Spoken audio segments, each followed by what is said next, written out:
PM Modi ने उत्तराखंड वासियों को दी वंदे भारत की सौगात। आपको बता दें 4 घंटे 45 मिनट में पूरा होगा दिल्ली से देहरादून का सफर। समान नागरिक संहिता को लेकर पूर्व विशेषज्ञ समिति ने जन संवाद कार्यक्रम किया आयोजित। लिव इन रिलेशनशिप, महिला अधिकार, समलैंगिकता, अन्य मुद्दे आए सामने। पीएम मोदी ने सीएम धामी की सरकारी योजनाओं के क्रियान्वयन के लिए की तारीफ। कहा कि धामी के नेतृत्व में आगे बढ़ रहा है उत्तराखंड।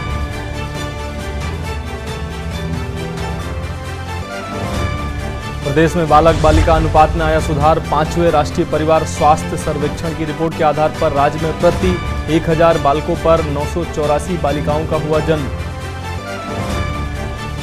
उत्तराखंड विद्यालय शिक्षा परिषद की 10वीं 12वीं कक्षा की बोर्ड परीक्षा का परिणाम हुआ जारी। सीएम धामी ने ट्वीट कर विद्यार्थियों को दी बधाई। और उत्तराखंड में मौसम विभाग ने बारिश का ऑरेंज अलर्ट जारी किया। 4 धाम यात्रियों के लिए सतर्कता बरतने के निर्देश।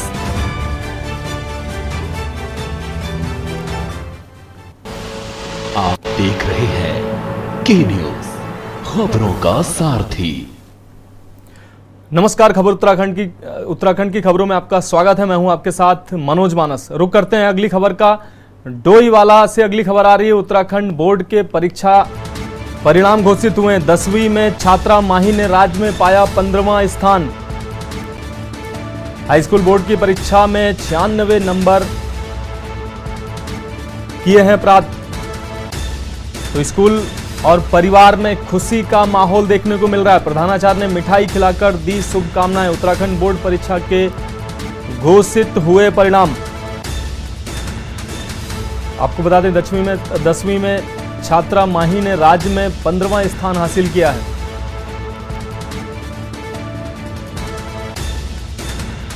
तो हाई स्कूल की बोर्ड परीक्षा में 96% नंबर प्राप्त किए हैं।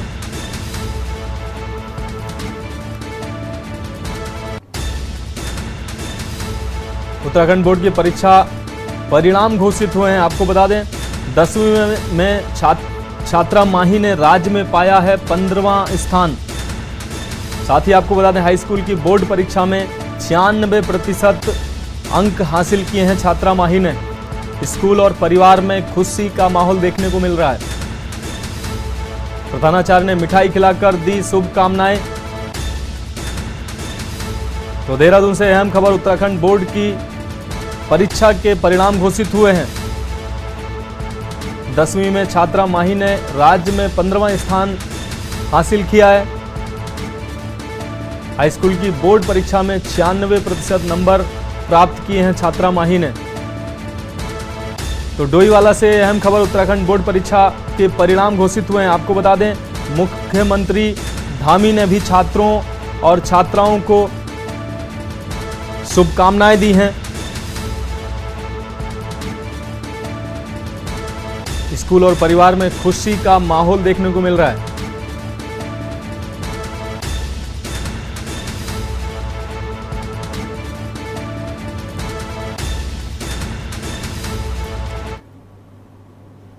बात अगली खबर की। देहरादून में चली तेज हवाएं, तूफान सी स्थिति बन गई। आपको बता दें बारिश के बाद ओलावृष्टि और पेड़ गिरने की सूचना। मौसम में ठंडक भी देखा जा रहा है, लेकिन बारिश ने दिक्कतें और बढ़ा दी हैं। लोगों को उठाना पड़ रहा है अपनी जान का जोखिम। लोगों को जान जोखिम में डालकर वक्त गुजारना पड़ा है। तुलसीपुर गांव स्थित शिव गोरखनाथ मंदिर, आपको बता दें 32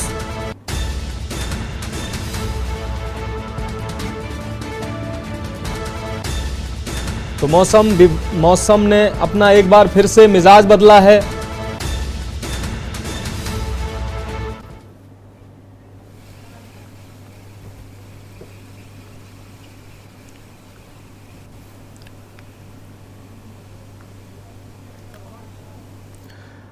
अब बात अगली खबर की। प्रधानमंत्री नरेंद्र मोदी ने अपने संबोधन में देवभूमि के विकास के नवरत्न अलग अलग परियोजनाओं को गिनाया और उनकी सराहना भी की। उन्होंने सीएम धामी का नाम लिए बगैर कहा कि इन परियोजनाओं को पूर्ण करने के लिए नवरत्नों को माला में पिरोने का काम करने के लिए अपने कोहिनूर पर पूरा भरोसा जताया। उत्तराखंड को न केवल भारत अपितु विश्व की आध्यात्मिक चेतना का केंद्र बनाने की इच्छा प्रधानमंत्री की है और राज्य सरकार इस दिशा में लगातार काम कर रही है। बीजेपी सरकार का पूरा जोर विकास के नवरत्नों पर है।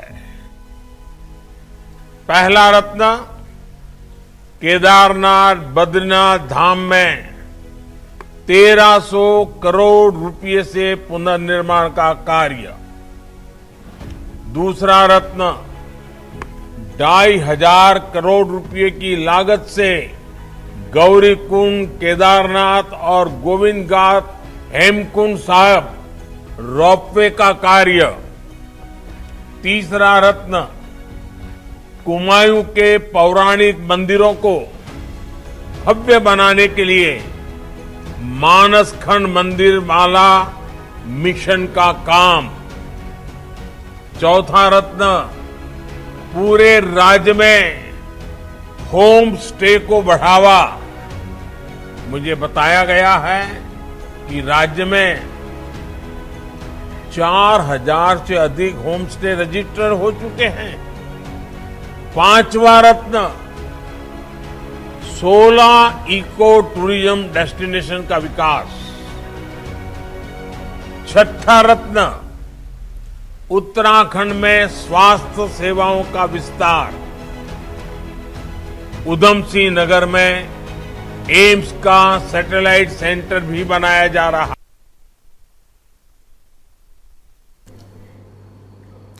खबरों के बीच वक्त है एक ब्रेक का, जल्द लौटते हैं। आप देख रहे हैं के न्यूज, खबरों का सारथी। ब्रेक के बाद आपका स्वागत है। बात करते हैं अगली खबर की। प्रधानमंत्री नरेंद्र मोदी ने देवभूमि उत्तराखंड की तारीफ करते हुए कहा कि देवभूमि की कानून व्यवस्था बनाए रखते हुए सरकार ने देवभूमि के मूल स्वरूप को बनाए रखने के लिए प्रयास कर रही है। मुख्यमंत्री की इस मुहिम को प्रधानमंत्री ने न केवल सराहा बल्कि इस कार्य के लिए मुख्यमंत्री की पीठ भी थपथपाई। और क्या कुछ कहा पीएम ने, सुनाते हैं आपको। उत्तराखंड देवभूमि है। मुझे याद है मैं जब बाबा केदार के दर्शन करने गया था तो दर्शन के बाद अनायास ही मेरे मुख से कुछ पंक्तियां निकली थी। बाबा केदार के आशीर्वाद स्वरूप ये पंक्तियां थी और यूं ही मैं बोल पड़ा था, ये दशक उत्तराखंड का दशक होगा।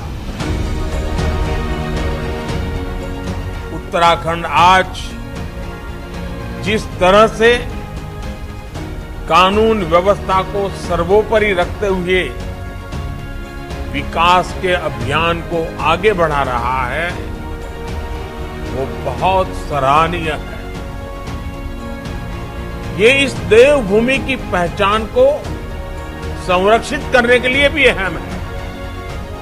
और मेरा तो विश्वास है कि ये देवभूमि आने वाले समय में पूरे विश्व की आध्यात्मिक चेतना के आकर्षण का केंद्र बनेगी। अब बात अगली खबर की। विश्व हिंदू परिषद की केंद्रीय मार्गदर्शक मंडल की 2 दिवसीय बैठक आज हरिद्वार से शुरू हो गई। बैठक में देश भर से आए करीब 250 प्रमुख साधु संत और विश्व हिंदू परिषद पदाधिकारी भाग ले रहे हैं। हरिद्वार के कृष्णा आश्रम में शुरू हुई इस बैठक में 2 दिन तक लैंड जिहाद, धर्मांतरण, घर वापसी, लिव इन, समलैंगिक विवाह, हिंदू मंदिरों के अधिग्रहण और वक्फ बोर्ड को असीमित अधिकारों पर चर्चा की जाएगी। बैठक के उद्घाटन सत्र में लिव इन और समलैंगिक विवाह जैसी सामाजिक कुरीतियों के जरिए सनातन संस्कृति पर हो रहे कुठाराघात पर गंभीर चिंता जताई गई। बैठक में हिंदू समाज से जुड़े मुद्दों पर न्यायपालिका के अनावश्यक हस्तक्षेप पर भी चिंता जताते हुए कहा गया कि न्यायपालिका भी विदेशियों के टूल किट की तरह काम कर रही है।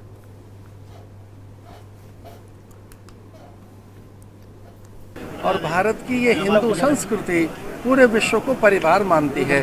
भारत की हिंदू संस्कृति सबके हितों की बात कहती है, सबके अधिकार, सम्मान, स्वाभिमान की चिंता रखती है। आज भारत के सभी शीर्षस्थ शिखरस्थ पूज्य संतों ने इस बात पर विचार किया कि हमारी संस्कृति और संस्कार का संरक्षण हो और जो समलैंगिक विवाह पर जो माननीय उच्चतम न्यायालय विचार कर रहा है, तो हमारे भारत के सभी संत ऐसा कह रहे हैं कि ये विचार भारत में नहीं होना चाहिए, क्योंकि विवाह एक अत्यंत पवित्र संस्था है। हमारे यहाँ 4 आश्रमों में गृहस्थ एक बड़ा दिव्य आश्रम है और उस विवाह जैसी पवित्र संस्था में इस प्रकार का विचार अशोभनीय है। पहले सत्र में मुख्यतः जो LGBTQ+ का मुकदमा है उसके बारे में विचार हुआ। हमको लगा कि एक श्रृंखला है, पहले एडल्ट्री को डिक्रिमिनलाइज किया गया, माने दुराचार को अपराध उस श्रेणी से बाहर निकाला, फिर लिव इन को मान्यता दी और अब LGBTQ को उनके विवाह को मान्यता देना हमको लगता है कि ये परिवार संस्था को नष्ट करने का प्रयत्न है।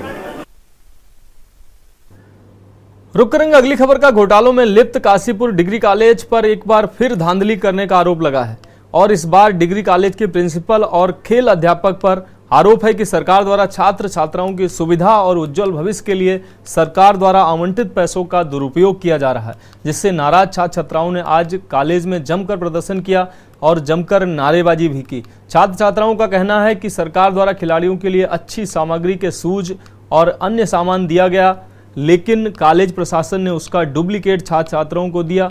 न तो कॉलेज परिसर में शुद्ध पानी पीने की व्यवस्था है और न ही साफ सफाई की व्यवस्था है। लाखों की तनख्वाह पाने वाले अध्यापक छात्र छात्राओं की सुविधा के लिए आने वाले बजट में सेंधमारी कर रहे हैं। कॉलेज में न तो बच्चों को पढ़ने के लिए अध्यापक क्लासरूम में आते हैं और बच्चों को पढ़ाने के लिए, और ना ही जल्द से जल्द कॉलेज के प्रिंसिपल और खेल अध्यापक को बर्खास्त किया जाए।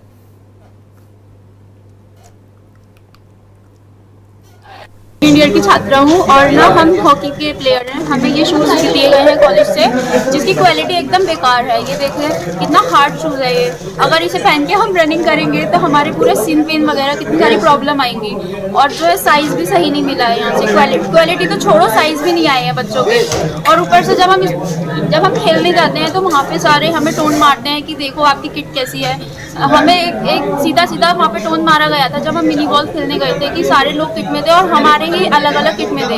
कोई येलो में था, कोई पिंक में था, सबने अलग अलग पहनी थी। तो सर ने वहाँ पे सबके सामने यही बोल दिया था कि ये देखो ये फूल कहाँ से आए हैं। हम मतलब ऐसे हो गए हैं कि काशीपुर वाले अब इतना भी नहीं कर सकते कि हमें किट तो प्रोवाइड कर ही दे। वापस करा के दूसरे जूते दे दिया। मतलब हर काम कराने के लिए धरने पे बैठना पड़ेगा हमें। बिना धरने पे बैठे कोई काम नहीं होगा। ये जितनी छात्रा रखी हैं, अगर ये गलत है तो दिया क्यों? अगर ये गलत है, हमारे बैठने पर ये गलत है, अब क्यों वापस क्या आ रहा है? पहले आए क्यों? जितनी भी छात्राएं हैं इनके साथ इनके साइज नहीं है, उनके साइज नहीं है। 5 नंबर का जूता नहीं मंगा रखा कह रहे हैं। और ये बोला जा रहा है ये जूता आपके लिए नहीं है। ये जूता अगर आपके पास नहीं आ रहा, आप अपने पेरेंट्स को पहना दीजिए। पेरेंट्स पहनेगा, हम पहनेंगे। खेलेगा कौन? हम खेलेंगे ना। मुझे अगले साल हमारे पेरेंट्स पहन के खेलेंगे।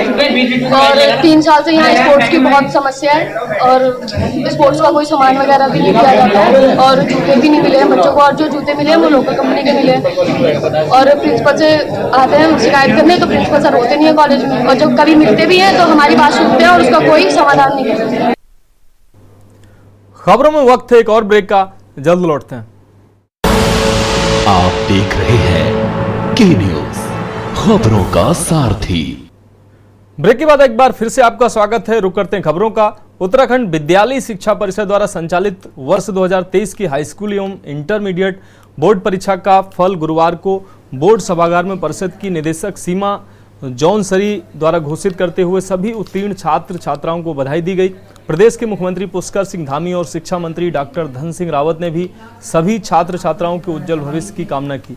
परीक्षा फल घोषित करते हुए निदेशक सीमा जौनसारी ने बताया कि इस वर्ष हाई स्कूल में टिहरी गढ़वाल के सुशांत चंद्रवंशी ने 99% अंक प्राप्त कर प्रदेश में पहला स्थान हासिल किया है, जबकि ऋषिकेश के आयुष सिंह रावत एवं रुद्रपुर के रोहित पांडे ने 98.8% अंक प्राप्त करके द्वितीय स्थान तथा टिहरी गढ़वाल के शिल्पी ने 98.6% अंक प्राप्त कर तृतीय स्थान प्राप्त किया है। उन्होंने बताया कि इस बार हाई स्कूल में फुल परीक्षा फल 85.17% रहा, जिसमें बालिकाओं का प्रतिशत 88.94 तथा बालकों का प्रतिशत 81.48% रहा। इसके साथ ही इंटरमीडिएट में जसपुर उधम सिंह नगर की तनु चौहान 97.6% अंक प्राप्त कर प्रदेश में पहला स्थान प्राप्त किया। इसके अलावा उत्तरकाशी की हिमानी ने 97% अंक प्राप्त कर प्रदेश में दूसरा स्थान तथा सितारगंज उधम सिंह नगर के राज मिश्रा ने 96.6% अंक प्राप्त कर तीसरा स्थान हासिल किया है।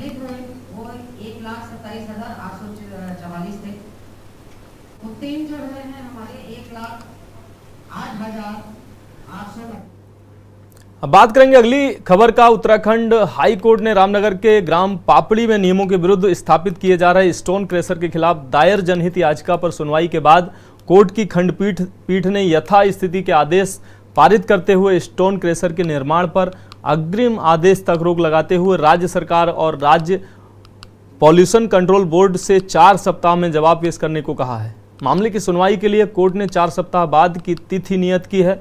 हल्द्वानी निवासी रोहन चंद्रावती ने उच्च न्यायालय में जनहित याचिका दायर कर कहा कि राज्य सरकार और पीसीबी ने रामनगर के ग्राम पापड़ी में प्रदूषण नियंत्रण बोर्ड के सहमति के बिना स्टोन क्रशर लगाने की अनुमति नियमों को ताक पर रख कर दी है, जिससे ग्राम पापड़ी जहां पर यह स्टोन क्रशर लगाया जा रहा है वह क्षेत्र नदी से 500 मीटर से कम दूरी पर है। जबकि एनजीटी ने भी कहा है कि स्टोन क्रशर नदी व नालों से 500 मीटर की दूरी पर हो। राज्य सरकार ने इसे नदी से 500 मीटर व नालों से 50 मीटर का मानक रखा है, जो गलत है। ये जिला नैनीताल में रामनगर में ग्राम पापड़ी में एक स्टोन क्रशर है, उसके संबंध में जनहित याचिका आई थी कि वहाँ पर इसकी स्थापना नियमों के विरुद्ध की जा रही है और जो इसका निरीक्षण किया गया था उसमें नियमों के अनुसार प्रदूषण नियंत्रण बोर्ड भी शामिल है। तो कोर्ट ने सारे मामले की सुनवाई करने के बाद जो नियम है इस संबंध में और पूर्व के आदेश है उसके आधार पर इस पर यथास्थिति के आदेश पारित कर दिए और इसके निर्माण पर रोक लगा दी। याचिकाकर्ता का कहना ये था कि ये हरा भरा गाँव है, यहाँ पर फसल पट्टी है और इस क्षेत्र में बगीचे हैं और यदि स्टोन क्रशर यहाँ पर नियम विरुद्ध खोला जाता है तो उससे जन स्वास्थ्य और पर्यावरण पर दुष्प्रभाव पड़ेगा। नहरों और गूलों पर अवैध रूप से अतिक्रमण करने वालों के खिलाफ सिंचाई विभाग ने अवैध अतिक्रमण को जेसीबी मशीन की मदद से ध्वस्त करने की कार्रवाई की है। भारी पुलिस बल के साथ सिंचाई विभाग की टीम ने मंगलार रोड गूलर घट्टी पहुंची है और अवैध रूप से बने कब्जों को ध्वस्त किया है। आपको बता दें, सिंचाई विभाग के अधिशासी अभियंता तरुण कुमार बंसल ने बताया कि इस क्षेत्र में विभाग की टीम ने 76 अतिक्रमण चिन्हित किए थे, जिन्हें ध्वस्त करने की कार्रवाई की जा रही है। उन्होंने सभी से सरकारी जमीन पर अतिक्रमण नहीं करने की अपील करते हुए कहा कि अवैध कब्जों को खाली कर सिंचाई विभाग के आदेश का पालन करें। इस दौरान एसडीएम गौरव चटवाल, तहसीलदार विपिन चंद्र पंत कोतवाल, अरुण कुमार सैनी के साथ अन्य अधिकारी भी मौजूद रहे। देखिए, चिन्हीकरण का कार्य चल रहा है और अभी तक हमने 76 स्थान चिन्हीकरण करे हैं, जिसमें थोड़ी बहुत दीवारें भी हैं, पुलिया हैं, मकान भी हैं, तो उनका ध्वस्तीकरण का कार्य गतिमान है। खबर विकासनगर से, जहां भाजपा के तेज तर्रार नेता और विकासनगर विधायक मुन्ना सिंह चौहान ने क्षेत्र में लगातार सामने आ रहे लव जिहाद जैसे मामलों को लेकर गहरी चिंता जताई है। आपको बता दें, जिसके चलते उन्होंने इस मामले में उच्च स्तर पर मामले की जांच कर दोषियों के खिलाफ कार्रवाई करने की मांग की है। दरअसल पछवा दून क्षेत्र में पिछले एक सप्ताह में अलग अलग 3 ऐसे मामले सामने आए हैं जिन्हें लव जिहाद से जोड़कर देखा जा रहा है, जिसमें पीड़िताओं की तहरीर के आधार पर मुकदमा दर्ज कर आरोपियों को जेल भेजा जा चुका है, जिसको लेकर आयोजित एक पत्रकार वार्ता के दौरान विकासनगर विधायक मुन्ना सिंह चौहान ने गहरी चिंता जाहिर करते हुए आरोप लगाया और कहा कि लगातार लव जिहाद जैसे मामले सामने आ रहे हैं, जिससे साफ है कि एक सोची समझी साजिश के तहत षड्यंत्र रचा कर हिंदू युवतियों और महिलाओं को शिकार बनाया जा रहा है। यदि एक को सबक सिखा देना और जिले तक फिर सब पे बाड़वाला में गोरखाली समुदाय की एक लड़की का उसको भी इसी प्रकार से ट्रैप में फंसाया गया। और कल सहसपुर विधानसभा में ही एक कोटड़ा गांव है, वहां के एक महिला को भी ये इसी प्रकार से ट्रैप में फंसाया गया। और जब उनको राउंड अप कराया, कल उनकी गिरफ्तारी कराई विकासनगर में, तो जो व्यक्ति इसमें मुख्य आरोपी हैं उसका केरल से गहरा कनेक्शन है, उसका लगातार केरल आना जाना था। 2 दिन बाद भी वो केरल जाने वाला था। इस महिला को उसने अपनी जात, धर्म और नाम बदल करके फंसाने का, ट्रैप में फंसाने का काम किया और बाकायदा उसकी अश्लील तस्वीरें, अश्लील वीडियो बनाने का काम किया और फिर उसका शोषण ठीक उसी प्रकार से जैसे केरल स्टोरी के अंदर दिखाया गया, उसी प्रकार से उसका शोषण करना और उसको रेडिकलाइज करने का प्रयास किया। बात करेंगे अगली खबर की। देश के प्रधानमंत्री नरेंद्र मोदी के द्वारा उत्तराखंड को वंदे भारत एक्सप्रेस ट्रेन की सौगात दी गई। वहीं उत्तराखंड वासियों में खुशी की लहर है, जहां एक तरफ भाजपा नेताओं ने रुड़की रेलवे स्टेशन पर ट्रेन के स्वागत के लिए भव्य कार्यक्रम का आयोजन किया, वहीं दूसरी तरफ आम नागरिक मंच अध्यक्ष समाजसेवी दीपक लखवान अपने साथियों के साथ हाथों में तख्ती लेकर ट्रेन का विरोध जताने कार्यक्रम स्थल पर पहुंचे। उन्होंने हाथों में तख्ती लेकर नारेबाजी करते हुए अपना विरोध दर्ज कराया। दीपक लखवान ने कहा कि एक तरफ देश महंगाई की मार झेल रहा है। उन्होंने कहा कि वंदे भारत ट्रेन का स्वागत करते हैं, लेकिन वंदे भारत ट्रेन आम आदमी के लिए कहां तक लाभप्रद होगी यह देखने वाली बात है। उन्होंने कहा कि यह महंगी ट्रेन अमीरों के लिए आई है, लेकिन आम जनता की पहुंच से बाहर है। देखिएगा, हम समाज सेवी हैं, आम नागरिक मंच के लोग हैं और आम नागरिक की आवाज़ उठाते हैं। हम वंदे भारत का जो ट्रेन आई है उसका स्वागत भी करते हैं, लेकिन आम आदमी के लिए क्या सुविधा मिली है 10 सालों में, हम ये भी जानना चाहते हैं। तो हमारा कहना यही है कि पिछले 10 सालों में जो आम जनता वो जनरल टिकट लेकर के ना, और जनरल टिकट लेने के बाद में वो जनरल डिब्बे में हालात आज भी जो कि किसी भी ट्रेन में जनरल डिब्बे नहीं बढ़े, वो भी बढ़ाने चाहिए थे ना। जिस जनता से वोट लेकर के आप वहाँ तक पहुँचते हैं, ये केवल और केवल पैसे वालों के लिए आपने सुविधा देनी है। आम आदमी के लिए क्या सुविधा दी है आप लोग बताओ बस हमें। उत्तराखंड की खबरों में अभी के लिए इतना ही। मुझे दीजिए इजाजत और आगे आप देखिए के न्यूज इंडिया का विशेष कार्यक्रम मंथन हमारे प्रधान संपादक दुर्गेन चौहान जी के साथ।